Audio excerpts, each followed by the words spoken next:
Hey there, parents and teachers alike. My name is Chelsea Hawkins. I'm a teacher here for the Charlotte-Mecklenburg School District in North Carolina. So I just wanted to share some ideas that I kind of had about helping each other out. Now is a time that we really need to start reaching out to our neighbors. Now, for those people who live in more rural areas, I don't live in a rural area, so I'm afraid I really don't have a whole lot of ideas for you. But for those people that live in a subdivision or just a small little enclave, hear out my ideas, and then please, in the comments section below, please go ahead and expound upon them, make corrections where you think there might be some to be made. But in the meantime, I wanted to share some ideas with you.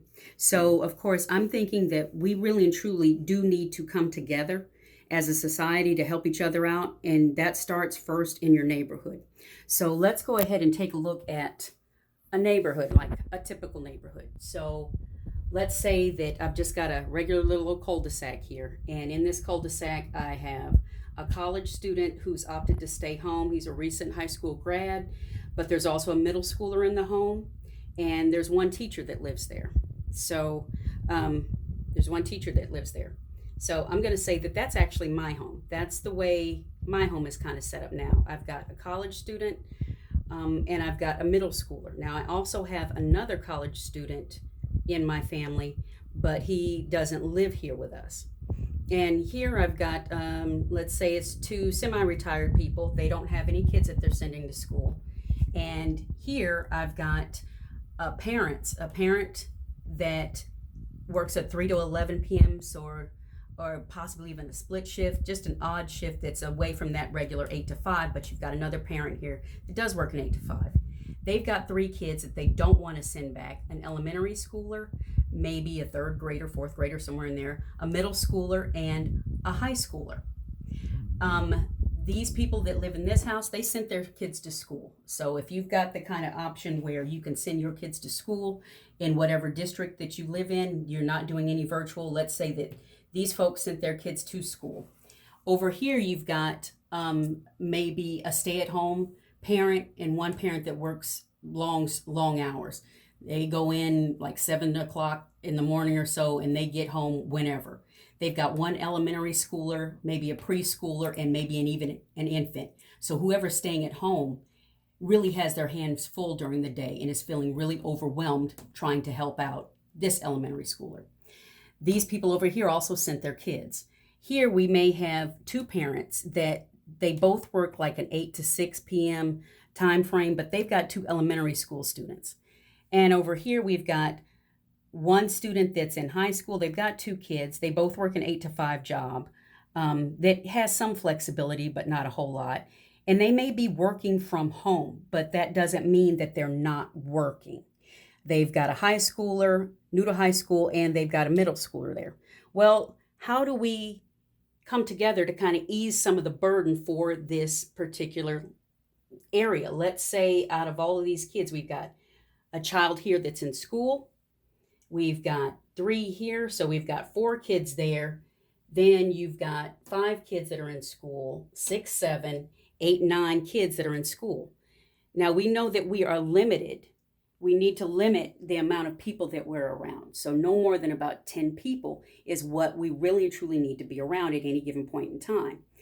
So a friend of mine also recommended that when it comes to kids, just due to the fact that they really do have a hard time socially distancing, we can go ahead and split. Let's say that there may be 9 there, but what she suggested with my idea is that you split up the number of people that are going to be together to no more than about 2 households. So with my college student here, he's just graduated from high school, so he's familiar with a lot of the curriculum. He's familiar with the new math. I'm not. I don't teach math. I actually teach an applied biological science course. So my knowledge level on the new math style is not that good. He knows it better. Let's say that over here, when we had that one kid that was in high school, that person is a freshman. They really and truly just need to be motivated and stay on task, but they are capable of helping out any of their other siblings. Well, they've only got one other sibling that's in middle school. And sometimes they get along, sometimes they don't. We understand that as parents. Then you've got the elementary schoolers here, and you've got some more elementary school students there. So what I would suggest is that you all, as a group of parents, go ahead and hire, if that college student is not going on campus, because my student isn't. He was slated to go to Florida A&M University. Yay, Rattlers! But it's not safe for him to go there right now. Well, he's taking classes online. Well, as he kind of gets the feel of that class structure, he could also be helping out because he's got a lot more flexibility as far as zooming into his classes, taking those classes when he gets work done. He can easily be hired by a couple of these families in here to go ahead and help out with their students when it comes to online, especially the elementary school kids. With an elementary school kid, let's say we had one here, we had one there, and we had a couple here. Well, that's 4 kids. That limits the exposure. If he can help them out during the daytime and get them motivated, that might be an ease on the burden, especially till you've got that one stay-at-home parent. People make an assumption about stay-at-home parents that they don't do anything. They do a lot. I've had that job before. You don't get sick days. You can't call in. Little people don't care if the diaper needs to be changed, if they're hungry, if they're depressed, whatever. That person is already busy and kind of exhausted. We can help to ease some of that burden by just utilizing maybe that one college student. Now, when it comes to the middle schooler, let's say if we can go ahead and get that high schooler that lives in this house, get that high schooler on board to take maybe the couple of middle schoolers and help them out. That's going to be an easy transition because that person should be able to stay motivated, especially, and this helps with their learning a lot. If you have to explain something to someone, you better know what you're talking about. We can hire them. Kids love making extra money. This is a way to do it. Give them a bonus if your child's grades wind up higher than what they were already before. We can get this done. It's just a case of splitting up the work. Now let's take the semi-retired people. These folks could come from any walk of life. They may be more nervous about being exposed to more people, but these folks are your neighbors. If we can limit the exposure of our kids, we limit the exposure to the adults. If they're semi-retired or retired, maybe you've got a retired professor, a retired English teacher, or a retired construction worker who can still get your kids active and doing something outside of that online work.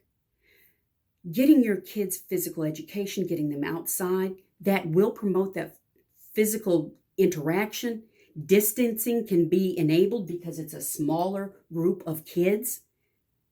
Plus, if they can learn a skill, you've taught them so much more and you've applied that knowledge. I hope I haven't rambled on too long, but if we as adults can split up some of this work, hire some of the kids. That's why I put that one in green. I put the other high schooler in green. I put a little dot next to them, simply because you may be able to utilize some of their talents. Let's go ahead and try it so that that household isn't super stressed. So that maybe these kids who have opted to stay at home still get that social interaction that you wanted them to have, but you're afraid of it happening. This is a way to do it. You can get them out, you can get them moving and walking, and it also provides your college students or your high school student there that you have hired to help out with, again, 1 to 2 households. It will get them out and about and moving and still get that interaction so that they get new people around them. I hope my idea is hopefully good enough for you guys to expound on so that you can take it, run with it, maybe help other people out, just share the idea. And again, for rural people, if you live in a rural area, please post a video or put some comments down there about how it can be done. Okay, I hope I got some help in. All right. Take care, you guys. Bye.